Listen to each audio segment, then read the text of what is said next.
Hurricane বা কুপির আলো ছাড়া যারা অন্য কিছু ভাবতে পারেন না তারা এখন স্বপ্ন দেখেন মিনি ডকইয়ার্ড শিল্প, হিমাগার সহ নানা শিল্প কারখানার। বলছিলাম শহীদপুরের দুর্গম চরাঞ্চলের কথা, যেখানে সাবমেরিন কেবলের মাধ্যমে পৌঁছে যাচ্ছে বিদ্যুৎ। কাল আনুষ্ঠানিক উদ্বোধনের পর চরের বুকে জেগে উঠবে নতুন আশা, এমনটাই প্রত্যাশা এলাকাবাসীর। খলিল রহমানের তোলা ছবিতে আরও জানাচ্ছেন ওবায়দুল মামুন। শত বছরের চরাঞ্চল এটি। এ চর কখনো জাগে আবার কখনো বিলীন হয় পদ্মার বুকে। নদীমাতৃক এ চরাঞ্চলের মানুষ জীবিকা নির্বাহ করছে চাষাবাদ আর মৎস্য আহরণ করেই। জীবনের চাকা ঘুরানোই যাদের লক্ষ্য, সেই মানুষগুলোই এখন নতুন করে ভাবছে, স্বপ্ন দেখছে আগামীর ডিজিটাল বাংলাদেশের। শরীয়তপুর, চাঁদপুর ও মুন্সিগঞ্জ জেলার মাঝখানে জেগে ওঠা শত বছরের চর। নদীর তলদেশ দিয়ে বিদ্যুৎ যাচ্ছে এ চরাঞ্চলে। ফলে এখানকার ৩টি ইউনিয়ন কাচিকাটা, চর আত্রা ও নওয়াপাড়ায় বইছে উৎসবের আমেজ। এটাই আমাদের তেল বেশি যায়, খরচ বেশি যায়। আপনার যদি কারেন্টে এটা হয় তাহলে আমাদের খরচটা কম হয়। কৃষির মানুষ আমাদের এই ধান ফান ডিজেল আমরা চালাই, এটার খরচ তেল খরচ বেশি যায়।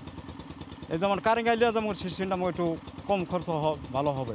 এখানকার মানুষের প্রধান বাহন ট্রলার কিংবা নৌকা হওয়ায় নদী তীরে গড়ে উঠেছে ছোট ছোট ডকইয়ার্ড। বিদ্যুৎ পেলে এটি শিল্পে পরিণত হবে দাবি সংশ্লিষ্টদের।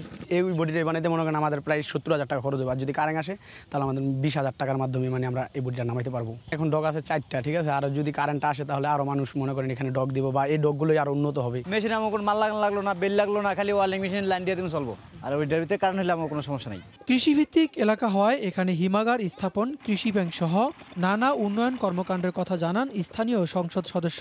সাবমেরিন কেবলের মাধ্যমে এই এলাকাগুলোতে বিদ্যুৎ যাবে এবং নিজস্ব বিদ্যুৎ উৎপাদনের জন্য আমরা একটা সাবস্টেশন সেখানে নির্মাণেরও পরিকল্পনা করলাম।